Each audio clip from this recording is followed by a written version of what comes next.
તો બિહારનો ફેસલો અત્યારે સામે આવી ગયો છે અને સ્પષ્ટ બહુમતી તરફ એનડીએ આગળ વધી રહ્યું છે। 192 સીટ પર અત્યારે એનડીએ આગળ છે અને અહીં કેટલા ચોંકાવનારા પણ સમાચાર સામે આવી રહ્યા છે। તેજસ્વી યાદવ 3000 મતોથી અત્યારે પાછળ ચાલી રહ્યા છે।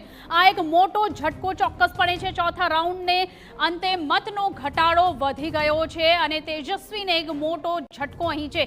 રાઘોપુર બેઠકથી તેજસ્વી યાદવ 3000 મતથી પાછળ ચાલી રહ્યા છે। સ્ટાર કેન્ડિડેટ કહી શકાય એટલે મોટો ઝટકો છે। રાઘોપુર બેઠકથી ભાજપના સતીશ કુમાર આગળ ચાલી રહ્યા છે અને એક ખૂબ જ ચોંકાવનારું રિઝલ્ટ અહીં સામે આવ્યું છે। 3000 મતોથી પાછળ ચાલી રહ્યા છે અને સૌથી ઇમ્પોર્ટન્ટ વાત કે ચોથા રાઉન્ડની ગણતરીના અંતે પણ ઘટાડો વધી ગયો છે અને ખાસ કરીને આપણે જોઈએ તો અહીં તમામ અલગ અલગ વલણ જે આવી રહ્યા છે આ લાઈવ ઇલેક્શન કમિશનની વેબસાઇટ પરના અત્યારે પરિણામો છે।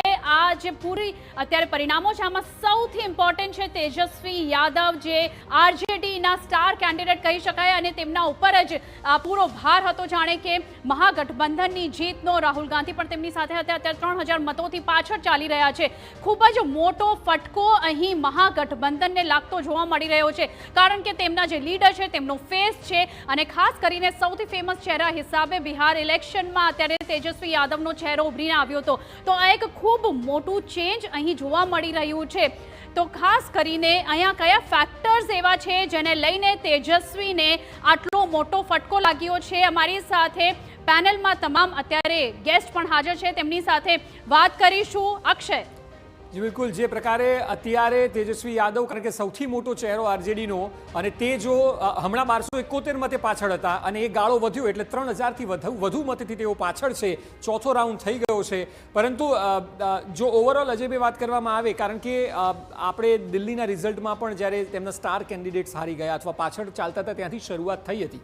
અત્યારે આપણે તેજસ્વી યાદવને જોઈએ તો એવું લાગી રહ્યું છે કે ક્યાંક ને ક્યાંક મતદારોની જે વોટિંગ પેટર્ન છે તે બદલાઈ રહી છે કારણ કે મોટા અપસેટ્સ અથવા આવા પરિણામો જો એનડીએ 192 એટલે એ પરિણામની અપેક્ષા તો રાખી જ નહોતી। ગુજરાતનું પણ ઉદાહરણ લઈ લઈએ, 156ની અપેક્ષા નહોતી રાખી। જે પ્રકારે વન સાઇડેડ વિક્ટરી થઈ રહી છે, એક પેટર્ન બદલાઈ રહી છે। તમે જુઓ કે અમિતભાઈ શાહ જે છે ભારતીય જનતા પાર્ટીના ટોપ લીડર જે છે એમને 160 બેઠકોનો દાવો કર્યો હતો। હવે 160થી વધારે 192 આવ્યા એનો અર્થ એ કે બિહારના મતદાતાએ છપ્પર ફાડકે મતદાન કર્યું છે અને છપ્પર ફાડકે ભારતીય જનતા પાર્ટી અને નીતિશ કુમારના નેતૃત્વમાં વિશ્વાસ પણ કર્યો છે। હવે 192 બેઠકો જીતવી એ તો હજુ સમજી શકાય છે પણ તેજસ્વી લાલુ યાદવ જે રીતના પહેલાં 1200 મતે અને ચોથા રાઉન્ડના અંતે 3000 મતે પાછળ જે રીતના ચાલી રહ્યા છે મને એવું લાગે છે કે ટોટલ વ્હાઇટ વોશ જે છે એ બિહારમાં કદાચ થાય તો નવાઈ પામવા જેવું નથી। અને બીજું કે આમાં ભારતીય જનતા પાર્ટીની એક સિગ્નેચર પણ મને દેખાય છે કે તમે જુઓ કે દિલ્હીમાં ચૂન કે હરાયા હતા। દાખલા તરીકે કેજરીવાલ હોય કે મનોજ સિસોદિયા હોય એ બધા જે ટોપ 6 લીડર્સ હતા એ હાર્યા હતા। એવી રીતના અહીંયા તેજસ્વી લાલુ યાદવ જો હારતા હોય તો મને લાગે છે કે ભારતીય જનતા પાર્ટીએ બહુ જ કુનેહપૂર્વક આખી વ્યૂહરચના ઘડી છે અને તેજસ્વી લાલુ યાદવ હારી જાય એ બહુ મોટો અપસેટ ભારતીય જનતા પાર્ટીએ મહાગઠબંધન માટે સર્જો હોય એવું લાગી રહ્યું છે। બિલકુલ, આ તમામ બાબતો છે કે જે ખૂબ મહત્વની છે। જે સ્થિતિ અત્યારે છે તેમાં 192 ને 47 એટલે અઢી ગણું વધારે છે એનડીએનું સારું પ્રદર્શન કમ્પેર ટુ મહાગઠબંધન જે રાહુલ ગાંધી અને તેજસ્વી યાદવ બંને માટે મોટા ઝટકા સમાન છે। હવે જે ઇલેક્શન કમિશનની વેબસાઇટનું ચિત્ર સમજીએ તો વધારે સારી રીતે સમજાય। આપ જુઓ 82 બીજેપી, 75 જેડીયુ, આરજેડી 36 છે, ત્યારબાદ લોક જનશક્તિ પાર્ટી 22 અને કોંગ્રેસ 7 છે, સીપીઆઈ 6 અને હમને 4 બેઠકો મળી છે। આ અત્યારે લાઈવ જે અપડેટ છે તે અપડેટ આપણે બતાવી રહ્યા છીએ અને સાથે સાથે જે સીટોનો રેશિયો છે તે કલર વાઇઝ અલગ બતાવ્યો છે। બીજેપીની 82 મોટા ભાગની આપ જોશો તો પાઈમાં કવર કરેલું બીજેપીને, ત્યારબાદ જેડીયુ છે 75 અને 82ને કારણે, ત્યારબાદ નાના નાના પક્ષો આરજેડીએ પણ 36 બેઠકો અત્યારે લીડ કરી રહી છે અને તેજસ્વી યાદવ પાછળ ચાલી રહ્યા છે। 29માંથી 22 બેઠકો પર પાસવાન પરિવારનો દબદબો જોવા મળી રહ્યો છે। જે પ્રકારે 29માંથી 22નો એટલે સ્ટ્રાઇક રેટ તો લોકસભા વખતે પણ ચિરાગનો સારો હતો, 5માંથી 5 બેઠકો જીતી હતી।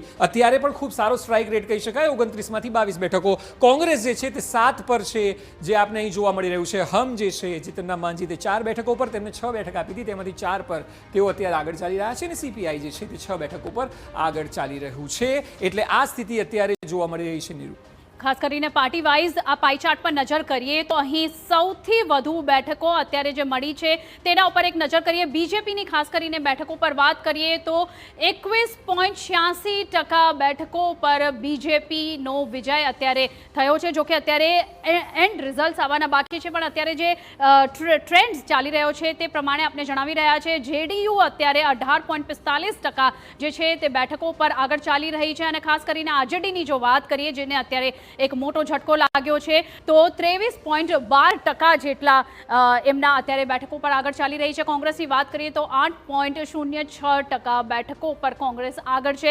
તો અહીં સૌથી વધારે જે પ્રભુત્વ જોવા મળી રહ્યું છે એક જેડીયુ અને ભાજપ, ખાસ કરીને એનડીએના જે રીતે અત્યારે આંકડાઓ સામે આવી રહ્યા છે સ્પષ્ટ બહુમતી તરફ આગળ જઈ રહ્યું છે.